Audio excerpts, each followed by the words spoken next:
Bueno, de todo esto y mucho más, si les parece, hablamos con Jaime Durán Barba, consultor político que tiene la amabilidad de atendernos. Jaime, muy buenas tardes. Acá Juana Morín, todo el equipo de Crónica Anunciada en Futurock, te saludamos. Buenas tardes, Juan. Un gusto saludarte. Tanto tiempo. Gracias por atendernos. ¿Dónde andás ahora? En Bolivia. En Bolivia. El domingo hay elecciones acá y entonces vamos a ver qué pasa. Perfecto, bien. No, pues siempre te agarramos en un lugar distinto, así que supuse que también andabas por ahí. Bueno, Jaime, ¿estás siguiendo más o menos con atención todo el devenir entre Argentina, Estados Unidos y esta sensación de Donald Trump y Scott Bessent que palabra más, palabras menos pueden mover las cosas para un lado o para el otro? Claro que sí, la sigo detalladamente. Y me parece que lo último de Trump es una locura, ¿no? No sé si, claro, para mi generación está más presente el tema de Braden o Perón, pero que un norteamericano diga a los argentinos cómo deben votar me parece una locura. Es una locura total. Normalmente eso ha provocado en todos los países, y así fue como Evo Morales llegó en este país a la presidencia, una reacción negativa enorme. En los estudios que hemos hecho nosotros con nuestro grupo, en algunos países, Brasil, México, Argentina, Ecuador, Perú, Colombia, Bolivia, el país más anti-norteamericano de la región es Argentina. Entonces, una recomendación o una orden del presidente norteamericano para que voten en cierta dirección va a producir votos de gente que por llevarle la contraria a Trump, que no es una persona simpática además, voten por la oposición. Me parece una equivocación brutal. O sea, vos decís, lo de ayer de Trump fue un salvavidas de plomo para Milei. Claro, claro. No es lógico que un presidente extranjero diga a los electores de otro país cómo deben votar. Peor si es Estados Unidos. Porque con Estados Unidos hay una bronca particular de parte de todos los latinoamericanos. Y con este gobierno norteamericano, peor por la deportación de los latinos, por una serie de cosas que son totalmente contrarias a lo que yo al menos considero los valores contemporáneos. Ahora, Jaime, ¿cómo lo estás viendo al gobierno, al oficialismo de cara a las elecciones? Si te digo ya sé que es difícil, ¿no? Pensarlo a esta altura por fuera de las declaraciones de Trump, pero si te lo hubiese preguntado ayer, previo a las declaraciones de Trump, ¿qué me hubieras contestado? Que vienen jugando todo mal. Se perdieron de la estrategia. Hace unos 6 meses más o menos perdieron lo que era la esencia de su juego. No son más outsiders, no son más lo nuevo. Fíjate que los dos candidatos, y no es una crítica porque además son mis amigos, pero los dos candidatos más importantes del gobierno en esta oposición son del PRO. Sí. Patricia Bullrich encabezando en la ciudad como senadora y en la provincia de Colorado Santilli. ¿Eso qué tiene que ver con la lucha contra la casta? Sí.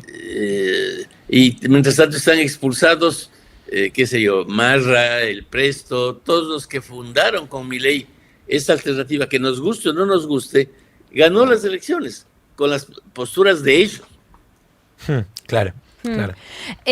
Jaime, ¿cómo estás? Te saluda José Amore de este lado. Yo te quería preguntar, ¿todo bien?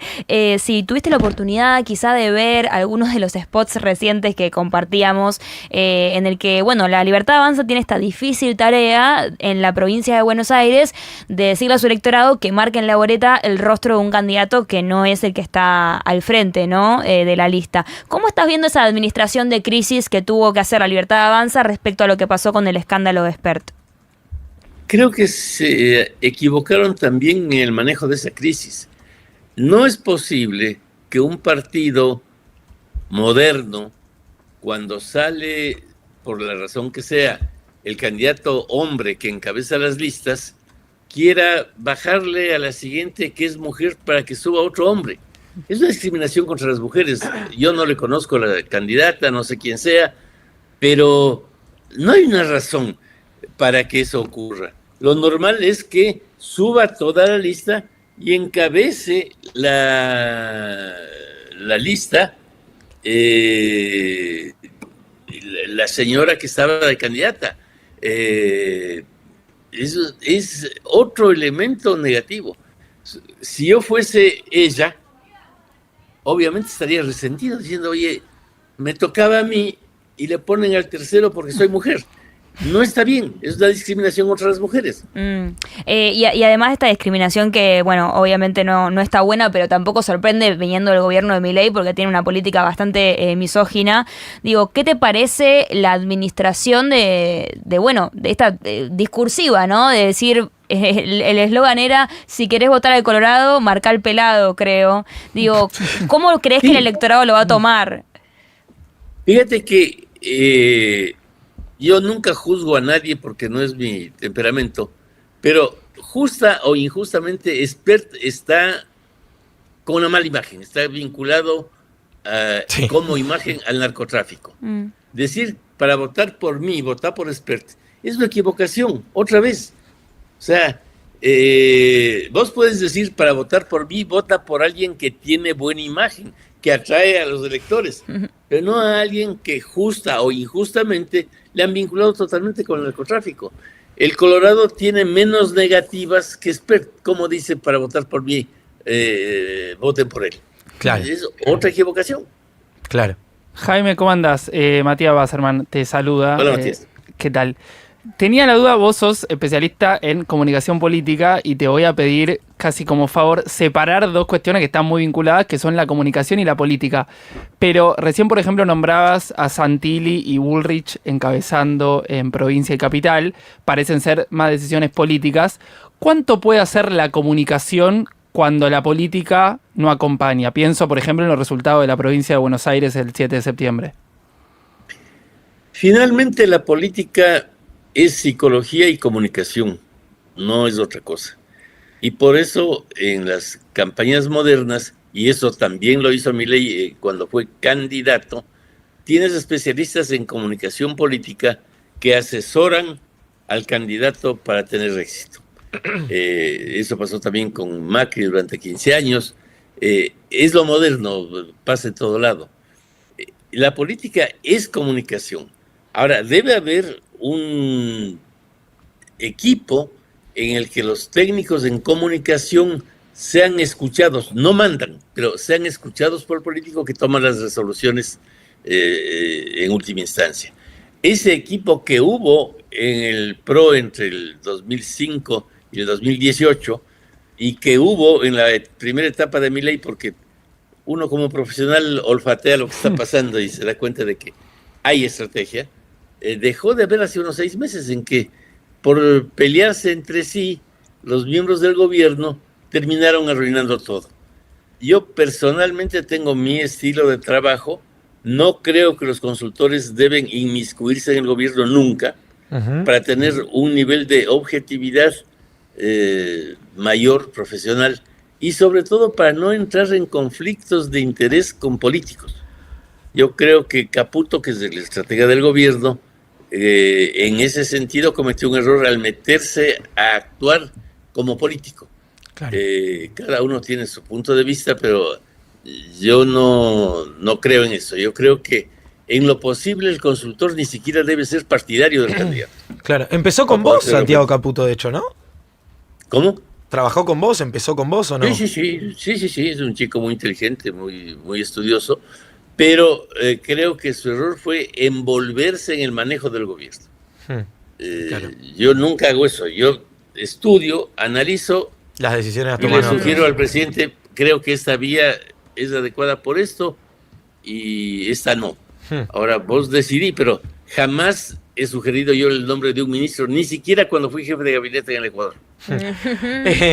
Ahora, me da la impresión, Jaime, que del 7 de septiembre para acá se le complejizó y mucho, ¿no? al gobierno, desde lo discursivo, desde la falta de iniciativa, de poder ocupar un lugar central en la agenda, siempre y cuando no sea por acusaciones de corrupción o del propio financiamiento del narcotráfico que defendió a capa y espada el presidente en la candidatura de José Luis Espert hasta el último minuto, hasta que Espert no tuiteó que renunciaba, y después también Milei siguió diciendo que era un héroe y que no tenía que darle explicaciones a nadie, directamente frente a la evidencia, ¿no? De Fred Machado financiándolo por cientos de miles de dólares por un trabajo que nunca realizó. Acelero. Del 7 de septiembre para acá me parece que se le puso más jodida la cosa al gobierno. ¿Cómo lo ves vos de cara a las elecciones? ¿Puede llegar a priorizarse el sentimiento antiperonista al que apela el gobierno? ¿Por dónde crees que van a pasar las claves de esta elección?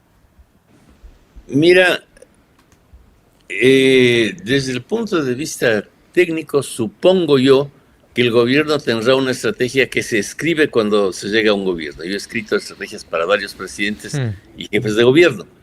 En esa estrategia deben tener las líneas generales de lo que deberían hacer. Me parece que hace 6 meses ese librito que se escribe, normalmente una estrategia tiene unas de 80 a 100 páginas, se les perdió. Y todo hacen al revés. O sea, no puede haber una equivocación mayor que ir a la caravana esa en Lomas de Zamora. ¿Por qué?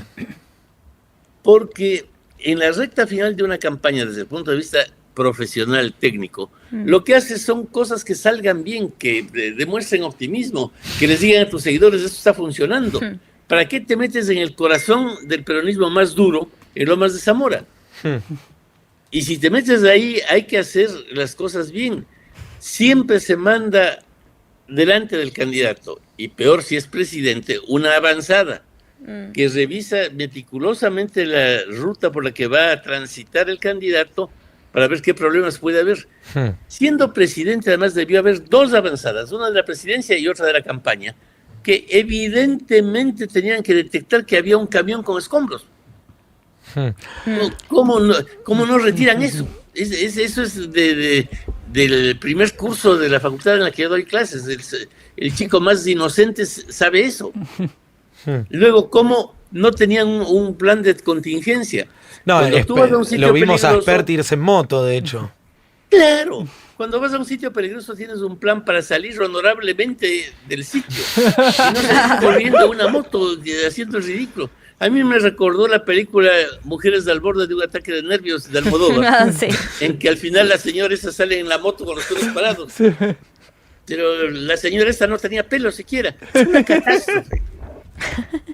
Y en esta dirección que un poco Mati anticipaba, digo, de bueno, la crisis económica que está viviendo en la Argentina, el gobierno algo admite porque dice hay que hacer un esfuerzo, hay ahí en esa narrativa una lectura de que la gente la está pasando mal, pero ¿cómo lees el Movistar Arena y el show de covers? ¿Te parece una buena decisión estratégica de comunicación política? ¿A quién le quiso hablar? ¿A su núcleo duro? ¿A quién? Yo en Movistar Arena vi algo esquizofrénico. Por un lado, el Milei de la campaña, que es el que atrajo votos utilizando esta comunicación que ha llevado al éxito a Pedro Castillo, a Daniel Noboa, la comunicación contemporánea, que es una comunicación difícil de entender para mi generación. Pero la comunicación contemporánea es disruptiva, es loca, si quieres. Esa fue la primera parte. Y la segunda parte, el presidente Milei, impopular, hablando otra vez de economía, que es algo aburridísimo. Yo inmediatamente cambié de canal. O sea, el show lo viste, un poco lo que hicimos todos. Sí. El show lo viste y a la hora de la charla te rajaste. Pero el show era divertido. Claro. Sí, yo me preguntaba, quizá, digo, si al electorado que le está pasando mal, cómo le cae ver al presidente más ocupado en un show pero quizás es mi propio sesgo el que está apareciendo ahí. Le encanta divertirse a la gente. Claro. Esté pasando mal o pasando bien. Y cuando está pasando mal, quiere más divertirse. Claro. Y en esa dirección, ¿cómo crees que va a votar el electorado argentino si es que hay una sola respuesta? Que me imagino que no. Digo, ¿va a pesar más el bolsillo, el sesgo ideológico? Porque el eslogan de campaña está siendo kirchnerismo nunca más. Esa es otra tontería. Milei no ganó diciendo kirchnerismo nunca más.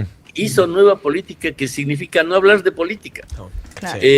Y cuando Milei ofreció el ajuste, no era ajustar a los jubilados, a los discapacitados, a la educación. Él dijo, vamos a hacer un enorme ajuste que lo van a pagar los políticos y la casta.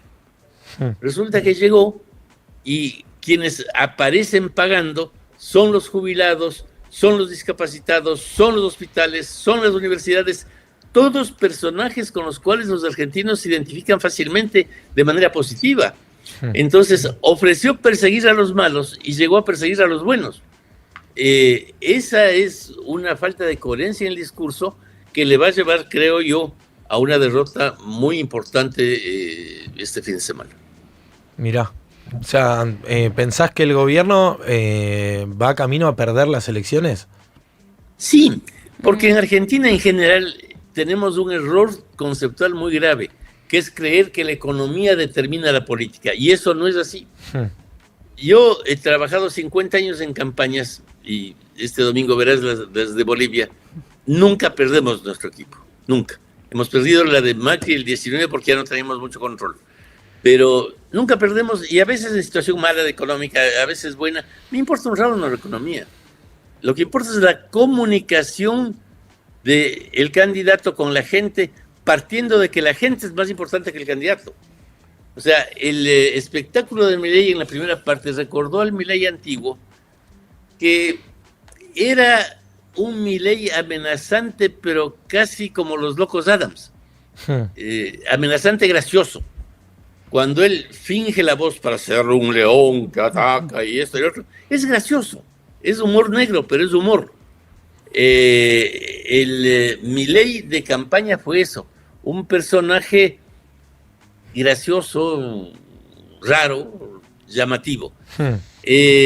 Cuando tú te pones a polemizar con un niño autista, no eres un león gracioso, eres un tipo de mala índole.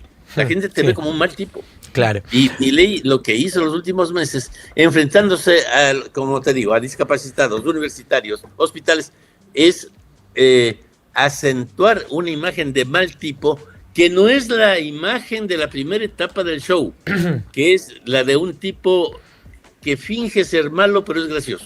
Ahora, ¿no cambió la composición, el electorado de Milei justamente por esto que marcás?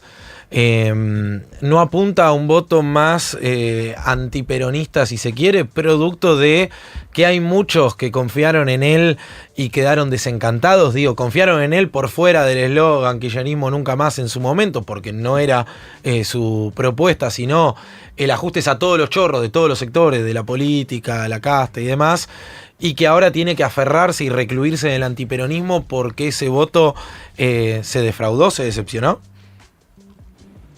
Ese voto se decepcionó, es cierto, porque dejó de ser nueva política, pasó a ser un político tradicional, pasó a defender cosas que, a ver, a esta altura de la vida, ser misógino, ser homófobo, hablarse así de cosas, es disparatado. Cuando en Davos habló Milei de que las parejas de homosexuales son pedófilos porque tienen niños, no se dio cuenta de que iba a tener que firmar un salvataje con un ministro de finanzas norteamericano que está casado con un hombre. Porque así es el mundo contemporáneo. Los mitos de estos contra el sexo, contra las mujeres, contra las minorías raciales y demás, son mitos del siglo pasado que felizmente ya están superadas. Ellos se agarraron de ese derechismo, en mi criterio, trasnochado, y con eso ayudaron a complicar su situación. Claro. ¿Y a Macri cómo lo ves, Jaime, que lo conocés un poco vos al presidente del PRO? Porque da la impresión que entregó de alguna manera el partido, se dejó absorber por La Libertad Avanza, otros dirán no tenía mucha opción, pero viendo un poco el diario del lunes, tal vez fue un poco apresurada esa decisión, ¿no? Fue una equivocación total desde el principio. Yo hablé con Macri hace 2 años, casi un poco menos, en su casa, almorzamos juntos. Después del triunfo de Milei, perdón. No, cuando recién aparecía Milei, y yo en un artículo dije que Milei podía ganar. Me dijo, estás loco, es un tarado, es un chico chiflado. Le dije, no, están votando por chiflados en todo lado. Trump tiene posibilidad de ganar, Noboa tiene posibilidad de ganar. La gente lo que está buscando es gente rara. Y este tipo, a quien no conozco, pero sí conozco a varios de los que le asesoran, está haciendo bien las cosas, es peligroso. Bueno, pero por último son lo mismo que nosotros y el rato del rato necesitarán que nosotros gobernemos. Le dije, no son lo mismo. Yo no me imagino a María Eugenia Vidal de la mano de Lilia Lemoyne haciendo campaña. Claro. Son gente totalmente distinta. ¿Pero crees que podría tener una posibilidad como una especie de derecha alternativa, no esquizofrénica, para usar una palabra que trajiste antes, si esto fracasa? La derecha y la izquierda ya se fueron al diablo. Milei es un síntoma de eso, y yo creo que lo que está abierto es un enorme espacio para lo nuevo. Fíjate que en todas las provincias hay casi un 50% de abstención. Sí. Sumados la Libertad Avanza y el peronismo, en la última elección de la provincia, llegan casi a la mitad de los votantes. Hay un enorme espacio de argentinos, muchos de ellos que votaron por Milei porque rechazaban al establecimiento, que ahora están sin norte. Y no van a volver al pasado, van a buscar algo nuevo. Claro. Ahora, Jaime, ¿cuánto tiempo se puede permanecer siendo novedad una vez que ya estás en el gobierno? Porque hay algo del contexto que te condiciona. Ya no podés hablar de la casta cuando ocupás todas las oficinas del Estado. ¿Hay una estrategia para revertir la situación en la que ahora está el gobierno? Te digo la estrategia que se empleó en Argentina desde el 2007 hasta el 2015, cuando el PRO fue reelegido una y otra vez en el gobierno de la Ciudad de Buenos Aires, y siempre como nuevos, porque cada campaña la afrontábamos con total novedad, inventando cosas distintas. Eso se puede. El PRO fue nuevo durante 20 años, y era hora de no ser nuevo, pues. Pero si hubiésemos tenido la misma estrategia, seguiríamos siendo nuevos. El PRD se cambió en Morena en México, pero es la misma gente y es completamente nueva. Claudia es una mujer brillante, una gran estadista, que es nueva, de un partido que tiene más de 40 años en realidad. Jaime, ¿te llamaron para trabajar en la Argentina de nuevo? Yo voy mucho a la Argentina, tengo ahí un departamento, estoy muy integrado al grupo Perfil, en donde escribo todas las semanas, soy miembro del club político. Me refiero a trabajar en una campaña política.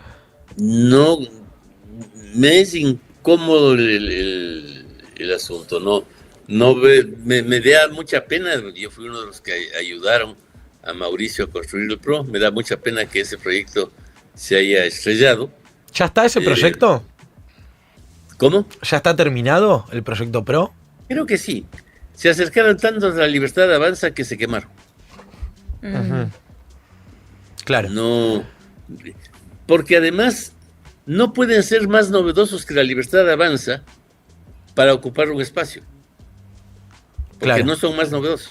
Pero entonces, efectivamente, pensás que cometió un error grande Mauricio Macri al entregarse a la Libertad Avanza. Era mejor ir con la boleta PRO, sacar lo que tuviera que sacar, sea mucho o poco, pero mantener su propio carril, su propio andarivel. El primer error de Macri fue no ser candidato usando las mismas técnicas que habíamos usado durante 15 años, porque habría ganado muy fácilmente las elecciones presidenciales. Del 23.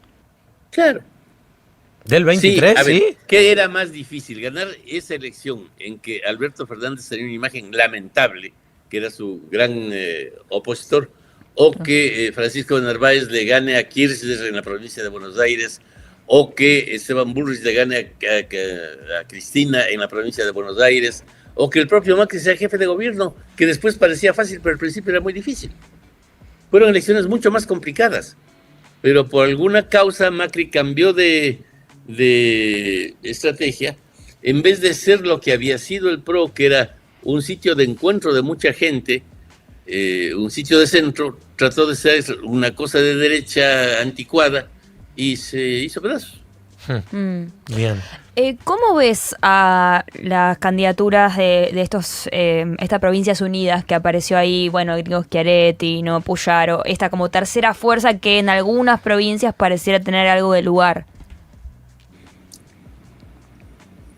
Mira, el problema está en que el mundo cambió, aunque hayan inventado un liquid paper mejor que el que había cuando yo era estudiante y escribía en mi máquina de escribir. No voy a cambiar mi celular por una máquina de escribir.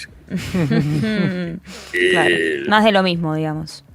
Claro, se necesita pensar de otra manera, admitir las formas de sentir la vida de las nuevas generaciones que no son las de los antiguos. Se necesita, la gente, cuando yo era pibe, era muy de izquierda y estaba metido en la subversión. PC significaba Partido Comunista, nadie decía Partido Comunista. El PC dice el PC. Para mi nieto, PC es Personal Computer. No se le ocurre que existe Partido Comunista. Estamos en otro mundo y hay que saber comprender ese nuevo mundo, ser humildes y hacer una nueva política que nos conecte con una nueva etapa de la historia. Jaime, como siempre, muchas gracias por tu tiempo. Un saludo. Muchas gracias a ustedes. Un gran abrazo.